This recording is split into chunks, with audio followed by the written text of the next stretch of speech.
Now for our story.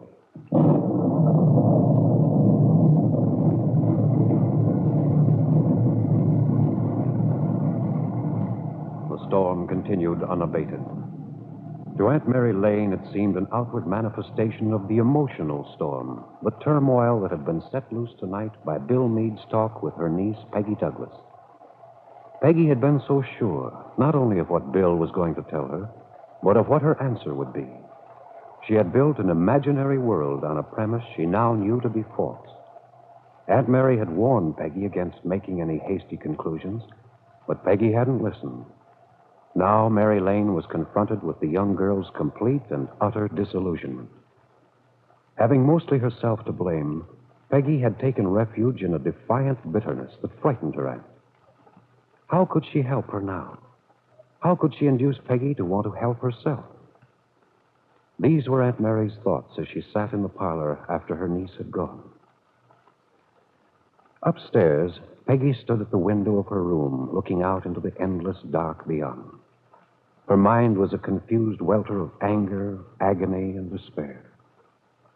Gradually, her thoughts took on form and pattern. Some of the things her aunt had said began to take effect. Then a strange thing happened. Peggy had a sudden and distinct feeling of being two people. Her reason and her emotions had taken on separate identities. She threw herself across the bed. She didn't want to think anymore. But she couldn't still the voice that kept arguing in her mind. The voice of her other self. That was quite a speech you made to your Aunt Mary, Peggy. I'm going to do it. What does it get you to trust people, believe in their honesty? I'm through with that. So you're going to build a nice, hard little shell around yourself to hide in. I'm going to protect myself so that Bill, or anyone for that matter, can never hurt me again. That's what you told your aunt. Still trying to fool yourself, aren't you? I've been fooled for the last time. I know Bill now for what he is. Do you? He doesn't love me, or he wouldn't treat me the way he has. Telling me he was going to ask Kit for a divorce. Begging me to let him know how I felt. He might have been perfectly sincere, you know. Maybe he meant it at the time he said it, but obviously he's changed his mind now. And Aunt Mary says I should have more faith in Bill. She believes that there may be something Bill can't tell me. Maybe she's right. It'd be nice to believe that. But the only reason he couldn't give me any explanation is because there isn't any. That's why he had to resort to all that vague conversation about waiting and trusting. Oh, no, I've learned now. And I'm through. Are you? Then why are you so miserable? Why are you crying? I don't understand. I can't Look, think. Peggy, why don't you admit it? You've just been making a lot of talk. You've been saying a lot of things you can't live up to.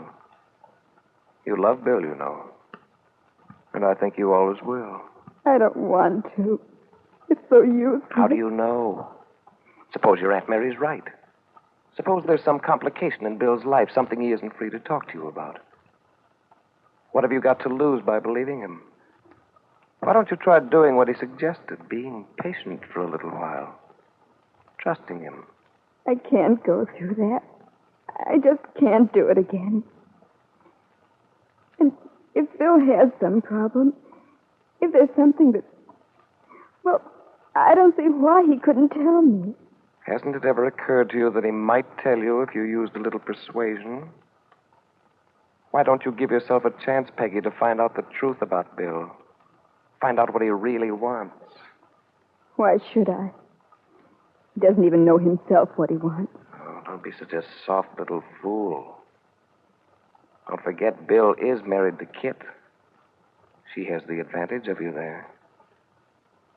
How do you know how much she knows or guesses? How do you know what kind of a game she may be playing? But why would she be going to California?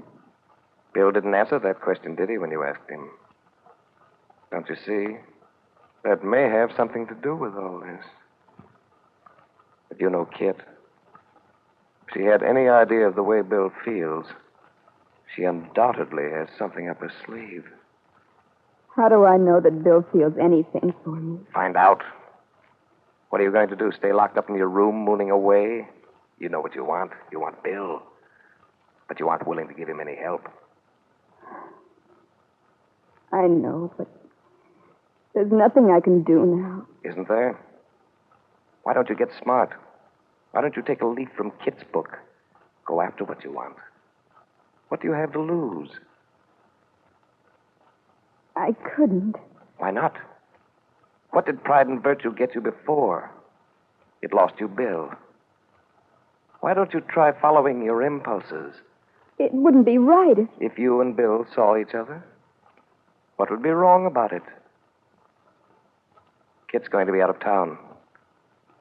Why shouldn't you and Bill see each other? Why shouldn't you give yourself a chance to find out all you want to know? But Aunt Mary wouldn't... What does Aunt Mary have to do with it? Why does she have to know? Why does anyone have to know? It's your life, isn't it? Yours and Bill's. You can't expect everything to happen just by your sitting here.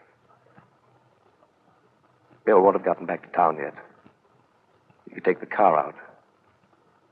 Why don't you go after him? Tell him now before he gets home to Kitt. Do the thing you want to, Peggy. Give yourself a chance for a little happiness.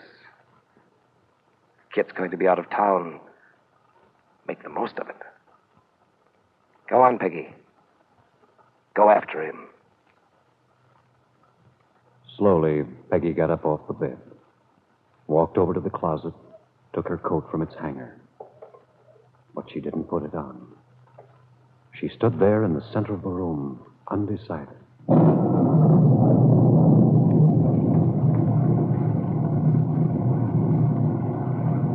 And at that same moment, in a bungalow at the Wakefield Auto Court, Kit Meade is standing at the window, drumming nervously on the pane, wondering what has happened to her husband, when...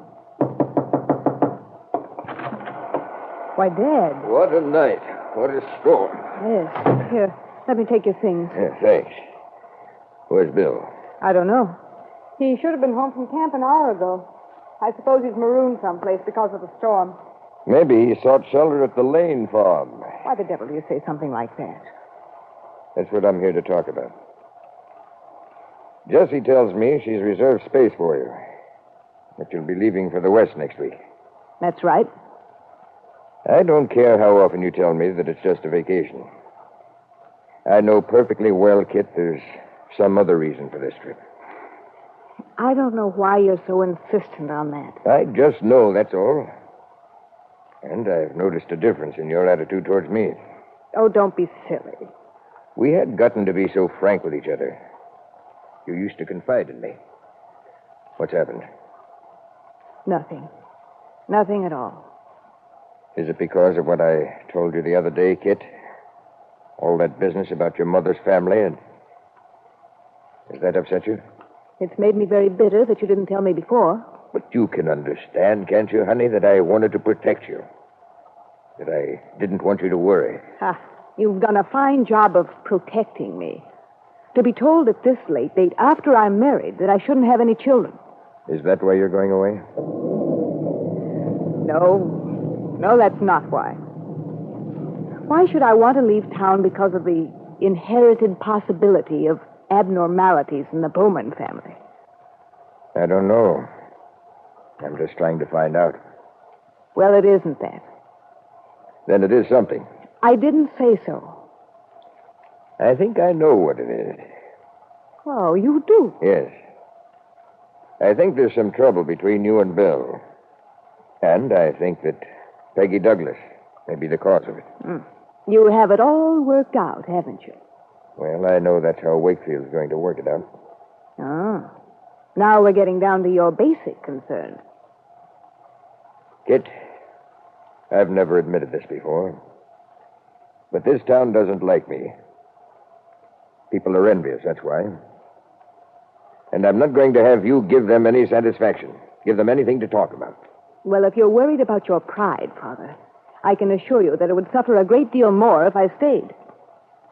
What are you talking about? Look, Dad, I'm going out west. And if you're worried about Bill and Peggy, stop it. And as for the town, Well, there can't be much gossip if there's nothing to go on. And believe me, there won't be any reason for Wakefield to talk. Bill will attend to that. No, Dad, he isn't going to indulge in any clandestine meetings. Don't worry. He won't be seeing anything of Peggy Douglas during my absence. You say that so confidently, Kit. You're thinking of Bill's promise to you. But what you aren't counting on is Peggy Douglas. Peggy, who may well decide to handle this situation in an unconventional manner. In a Kit Meade manner.